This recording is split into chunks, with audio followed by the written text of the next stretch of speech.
What are you doing up? Couldn't sleep either? Why don't you sit with me? We'll read a book.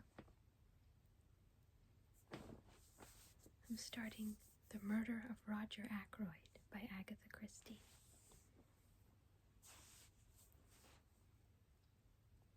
Chapter 1. Dr. Shepherd at the Breakfast Table. Mrs. Ferrars died on the night of the 16th of September, a Thursday. I was sent for at 8 o'clock in the morning of Friday the 17th. There was nothing to be done. She had been dead some hours. It was just a few minutes after 9 when I reached home once more. I opened the front door with my latchkey and purposely delayed a few moments in the hall, hanging up my hat and the light overcoat that I had deemed a wise precaution against the chill of an early autumn morning. To tell the truth, I was considerably upset and worried. I'm not going to pretend that at that moment I foresaw the events of the next few weeks. I emphatically did not do so, but my instinct told me that there were stirring times ahead. From the dining room, on my left, there came the rattle of teacups and the short, dry cough of my sister Caroline. "Is that you, James?" she called. An unnecessary question, since who else could it be? To tell the truth, it was precisely my sister Caroline who was the cause of my few minutes' delay. The motto of the mongoose family, so Mr. Kipling tells us, is "Go and find out." If Caroline ever adopts a crest, I should certainly suggest a mongoose rampant. One might omit the first part of the motto. Caroline can do any amount of finding out by sitting placidly at home. I don't know how she manages it, but there it is.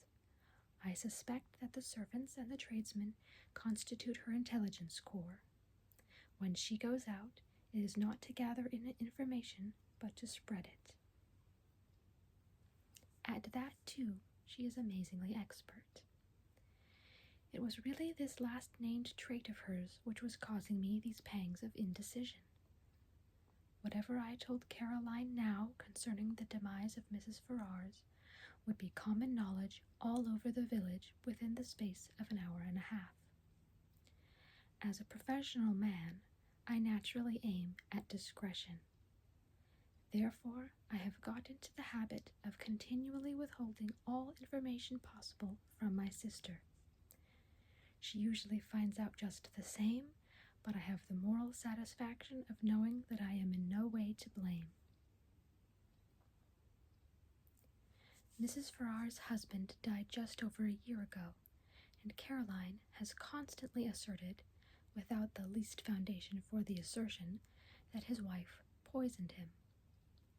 She scorns my invariable rejoinder that Mr. Ferrars died of acute gastritis, helped on by habitual overindulgence in alcoholic beverages. The symptoms of gastritis and arsenical poisoning are not, I agree, unlike, but Caroline bases her accusation on quite different lines. "You've only got to look at her," I have heard her say. Mrs. Ferrars, though not in her first youth, was a very attractive woman, and her clothes, though simple, always seemed to fit her very well. But all the same, lots of women buy their clothes in Paris and have not, on that account, necessarily poisoned their husbands. As I stood hesitating in the hall, with all this passing through my mind, Caroline's voice came again, with a sharper note to it. "What on earth are you doing out there, James? Why don't you come and get your breakfast?" "Just coming, my dear," I said hastily. "I've been hanging up my overcoat." "You could have hung up half a dozen overcoats in this time." She was quite right. I could have. I walked into the dining room, gave Caroline the accustomed peck on the cheek, and sat down to eggs and bacon. The bacon was rather cold. "You've had an early call," remarked Caroline. "Yes," I said. "King's Paddock, Mrs. Ferrars." I know, said my sister. How did you know? Annie told me. Annie is the house parlor maid, a nice girl, but an inveterate talker. There was a pause. I continued to eat eggs and bacon. My sister's nose, which is long and thin, quivered a little at the tip, as it always does when she is interested or excited over anything. Well, she demanded. A bad business, nothing to be done. Must have died in her sleep. I know, said my sister again. This time I was annoyed. You can't know, I snapped. I didn't know myself until I got there, and I haven't mentioned it to a soul yet. If that girl Annie knows, she must be a clairvoyant. It wasn't Annie who told me. It was the milkman. He had it from the Ferrars' cook. As I say, there is no need for Caroline to go out to get information. She sits at home, and it comes to her. My sister continued. What did she die of? Heart failure? Didn't the milkman tell you that? I inquired sarcastically. Sarcasm is wasted on Caroline. She takes it seriously and answers accordingly. He didn't know, she explained. After all, Caroline was bound to hear sooner or later. She might as well hear from me.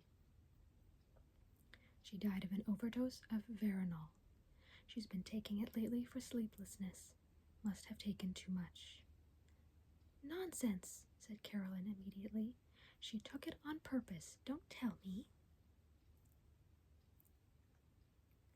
It is odd how when you have a secret belief of your own which you do not wish to acknowledge, the voicing of it by someone else will rouse you to a fury of denial. I burst immediately into indignant speech. There you go again, I said, rushing along without rhyme or reason. Why on earth should Mrs. Ferrars wish to commit suicide? A widow, fairly young still, very well off, good health, and nothing to do but enjoy life. It's absurd. Not at all. Even you must have noticed how different she's been looking lately. It's been coming on for the last 6 months. She's looked positively hag-ridden, and you have just admitted that she hasn't been able to sleep. What is your diagnosis? I demanded coldly. An unfortunate love affair, I suppose? My sister shook her head. Remorse, she said, with great gusto. Remorse? Yes, you never would believe me when I told you she poisoned her husband. I'm more than ever convinced of it now. I don't think you're very logical, I objected. Surely, if a woman committed a crime like murder, she'd be sufficiently cold-blooded to enjoy the fruits of it without any weak-minded sentimentality such as repentance. Caroline shook her head. There probably are women like that, but Mrs. Ferrars wasn't one of them. She was a mass of nerves. An overmastering impulse drove her on to get rid of her husband because she was the sort of person who simply can't endure suffering of any kind, and there's no doubt that the wife of a man like Ashley Ferrars must have had to suffer a good deal. I nodded. And ever since she's been haunted by what she did, I can't help feeling sorry for her. I don't think Caroline ever felt sorry for Mrs. Ferrars whilst she was alive. Now that she was gone, where presumably Paris frocks can no longer be worn, Caroline is prepared to indulge in the softer emotions of pity and comprehension. I told her firmly that her whole idea was nonsense. I was all the more firm because I secretly agreed with some part, at least, of what she had said. But it is all wrong that Caroline should arrive at the truth simply by a kind of inspired guesswork. I wasn't going to encourage that sort of thing. She will go round the village airing her views, and everyone will think that she's doing so on medical data supplied by me. Life is very trying. Nonsense, said Caroline, in reply to my strictures. "You'll see. 10 to 1 she's left a letter confessing everything." "She didn't leave a letter of any kind," I said sharply, and not seeing where the admission was going to land me. "Oh," said Caroline, "so you did inquire about that, did you? I believe, James, that in your heart of hearts you think very much as I do. You're a precious old humbug." "One always has to take the possibilities of suicide into consideration," I said repressively. "Will there be an inquest?" "There may be. It all depends. If I am able to declare myself absolutely satisfied that the overdose was taken accidentally, an inquest might be dispensed with." "And are you absolutely satisfied?" asked my sister shrewdly. I did not answer, but got up from table. That's Chapter 1. Chapter 2. Who's Who in King's Abbot. Before I proceed further with what I said to Caroline, and what Caroline said to me, it might be as well to give some idea of what I should describe as our local geography. Our village, King's Abbot, is, I imagine, very much like any other village. Our big town is Cranchester, 9 miles away. We have a large railway station, a small post office, and 2 rival general stores. Able-bodied men are apt to leave the place early in life, but we are rich in unmarried ladies and retired military officers. Our hobbies and recreations can be summed up in one word: gossip. There are only 2 houses of any importance in King's Abbot. One is King's Paddock, left to Mrs. Ferrars by her late husband. The other, Fernley Park, is owned by Roger Ackroyd. Ackroyd has always interested me by being a man more impossibly like a country squire than any country squire could really be.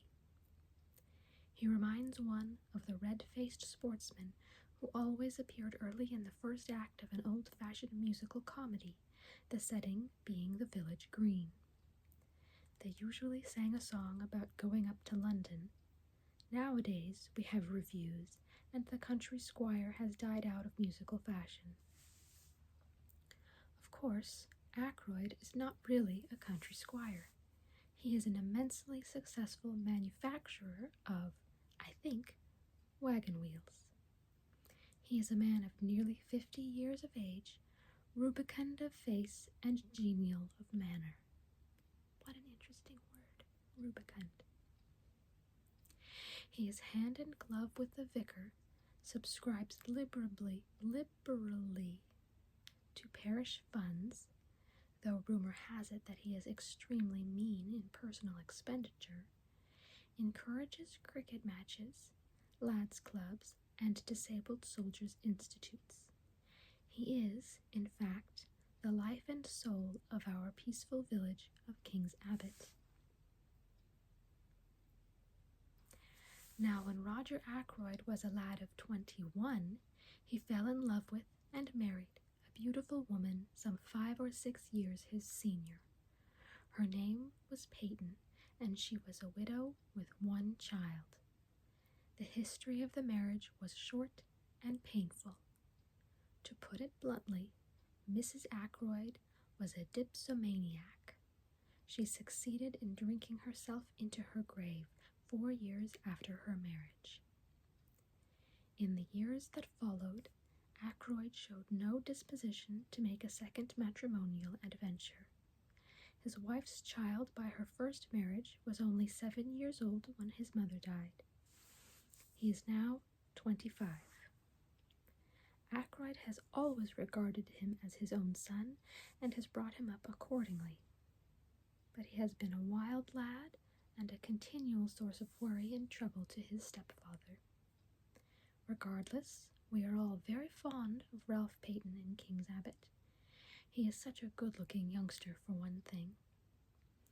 As I said before, we are ready enough to gossip in our village. Everybody noticed from the first that Ackroyd and Mrs. Ferrars got on very well together. After her husband's death, the intimacy became more marked. They were always seen about together, and it was freely conjectured that at the end of her period of mourning, Mrs. Ferrars would become Mrs. Roger Ackroyd. It was felt, indeed, that there was a certain fitness in the thing. Roger Ackroyd's wife had admittedly died of drink. Ashley Ferrars had been a drunkard for many years before his death. It was only fitting that these two victims of alcoholic excess should make up to each other for all that they had previously endured at the hands of their former spouses. The Ferrars only came to live here just over a year ago, but a halo of gossip has surrounded Ackroyd for many years past. All the time that Ralph Peyton was growing up to manhood, a series of lady housekeepers presided over Ackroyd's establishment, and each in turn was regarded with lively suspicion by Caroline and her cronies. It is not too much to say that for at least 15 years the whole village has confidently expected Ackroyd to marry one of his housekeepers. The last of them, a redoubtable lady called Miss Russell, has reigned undisputed for 5 years, twice as long as any of her predecessors.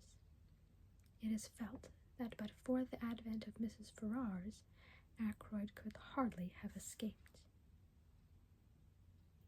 That, and one other factor, is unexpected arrival of a widowed sister-in-law with her daughter from Canada, Mrs. Cecil Ackroyd, widow of Ackroyd's ne'er-do-well younger brother, has taken up her residence at Fernley Park, and has succeeded, according to Caroline, in putting Miss Russell in her proper place. I don't know exactly what a proper place constitutes. It sounds chilly and unpleasant, but I know that Miss Russell goes about with pinched lips and what I can only describe as an acid smile, and that she professes the utmost sympathy for poor Mrs. Ackroyd, dependent on the charity of her husband's brother.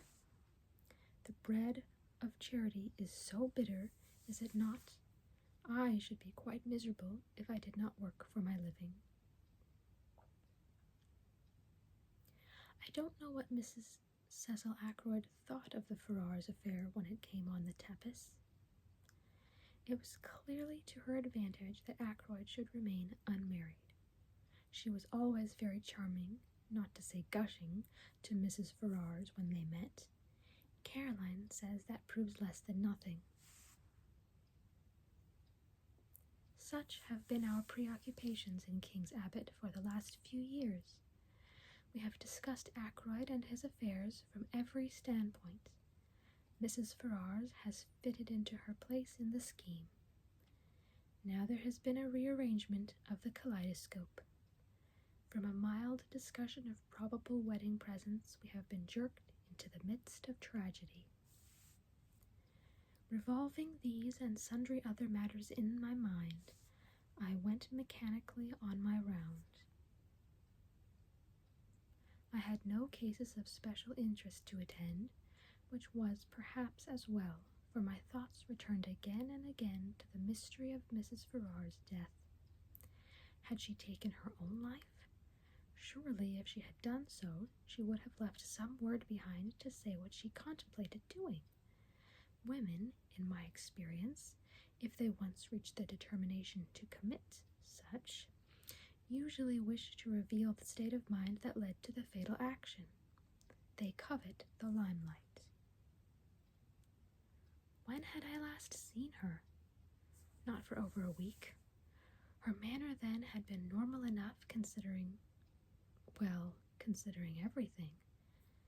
Then I suddenly remembered that I had seen her, though not to speak to, only yesterday. She had been walking with Ralph Peyton, and I had been surprised because I had no idea that he was likely to be in King's Abbot. I thought, indeed, he had quarreled finally with his stepfather. Nothing had been seen of him down here for nearly 6 months. They had been walking along, side by side, their heads close together, and she had been talking very earnestly. I think I can safely say that it was at this moment that a foreboding of the future first swept over me. Nothing tangible as yet, but a vague premonition of the way things were setting. That earnest tete-a-tete between Ralph Peyton and Mrs. Ferrars the day before struck me disagreeably. I was still thinking of it when I came face to face with Roger Ackroyd. "Shepherd!" he exclaimed, "just the man I wanted to get hold of. This is a terrible business." "You've heard, then?" He nodded. He had felt the blow keenly, I could see. His big red cheeks seemed to have fallen in, and he looked a positive wreck of his usual jolly, healthy self. "It's worse than you know," he said quietly. "Look here, Shepherd. I've got to talk to you. Can you come with me now?" "Hardly. I've got 3 patients to see still, and I must be back by 12 to see my surgery patients." "Then this afternoon. No, better still, dine tonight, at 7:30? Will that suit you?" "Yes, I can manage that all right. What's wrong? Is it Ralph?" I hardly knew why I said that, except perhaps that it had so often been Ralph. Ackroyd stared blankly at me as though he hardly understood. I began to realize that there must be something very wrong indeed somewhere. I had never seen Ackroyd so upset before. "Ralph?" he said vaguely. "Oh, no, it's not Ralph. Ralph's in London. Damn, here's old Miss Gannett coming. I don't want to have to talk to her about this ghastly business. See you tonight, Shepherd, 7:30. I nodded, and he hurried away, leaving me wondering. Ralph in London? But he had certainly been in King's Abbot the preceding afternoon. He must have gone back to town last night or early this morning, and yet Ackroyd's manner had conveyed quite a different impression. He had spoken as though Ralph had not been near the place for months. I had no time to puzzle the matter out further. Miss Gannett was upon me, thirsting for information. Miss Gannett has all the characteristics of my sister Caroline, but she lacks that unerring aim in jumping to conclusions which lend a touch of greatness to Caroline's maneuvers. Miss Gannett was breathless and interrogatory. Wasn't it sad about poor dear Mrs. Ferrars? A lot of people were saying she had been a confirmed drug taker for years. So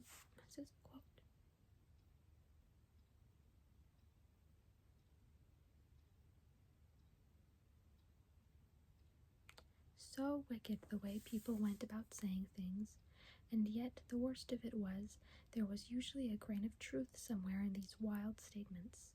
No smoke without fire. They were saying, too, that Mr. Ackroyd had found out about it and had broken off the engagement because there was an engagement.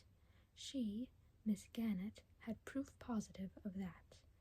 Of course, I must know all about it. Doctors always did. But they never tell. And all this with a sharp, beady eye on me to see how I reacted to these suggestions. Got it. Fortunately, long association with Caroline has led me to preserve an impassive countenance and to be ready with small, non-committal remarks. On this occasion, I congratulated Miss Gannett on not joining in ill-natured gossip. Rather a neat counterattack, I thought.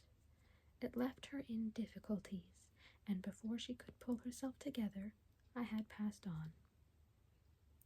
I went home thoughtful to find several patients waiting for me in the surgery.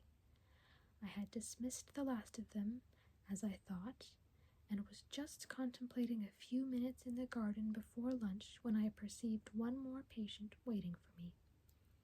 She rose and came towards me as I stood somewhat surprised. I don't know why I should have been, except that there is a suggestion of cast iron about Miss Russell, a something that is above the ills of the flesh. Ackroyd's housekeeper is a tall woman, handsome but forbidding in appearance. She has a stern eye and lips that shut tightly, and I feel that if I were an under-housemaid or a kitchen maid, I should run for my life whenever I heard her coming. "Good morning, Dr. Shepherd," said Miss Russell. "I should be much obliged if you would take a look at my knee." I took a look, but, truth to tell, I was very little wiser when I had done so. Miss Russell's account of vague pains was so unconvincing that with a woman of less integrity of character, I should have suspected a trumped-up tale. It did cross my mind for one moment that Miss Russell might have deliberately invented this affection of the knee in order to pump me on the subject of Mrs. Farrar's death, but I soon saw that there, at least, I had misjudged her. She made a brief reference to the tragedy, nothing more. Yet she certainly seemed disposed to linger and chat. "Well, thank you very much for this bottle of liniment, Doctor," she said at last. "Not that I believe it will do the least good." I didn't think it would either, but I protested in duty bound. After all, it couldn't do any harm, and one must stick up for the tools of one's trade. "I don't believe in all these drugs," said Miss Russell, her eyes sweeping over my array of bottles disparagingly. "They do a lot of harm."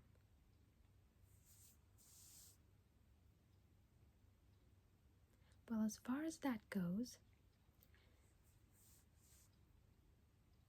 it's very prevalent in high society," she said.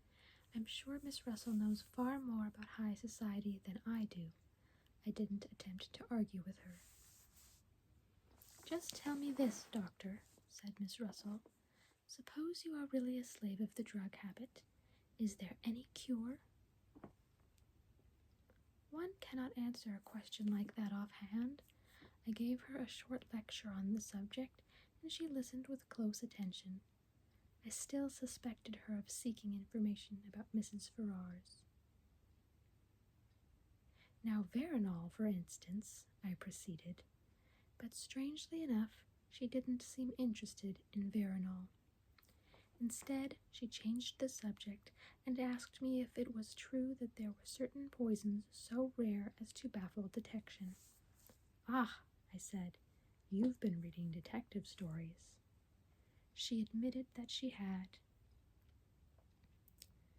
"The essence of a detective story," I said, "is to have a rare poison, if possible something from South America that nobody has ever heard of, something that one obscure tribe of savages used to poison their arrows with.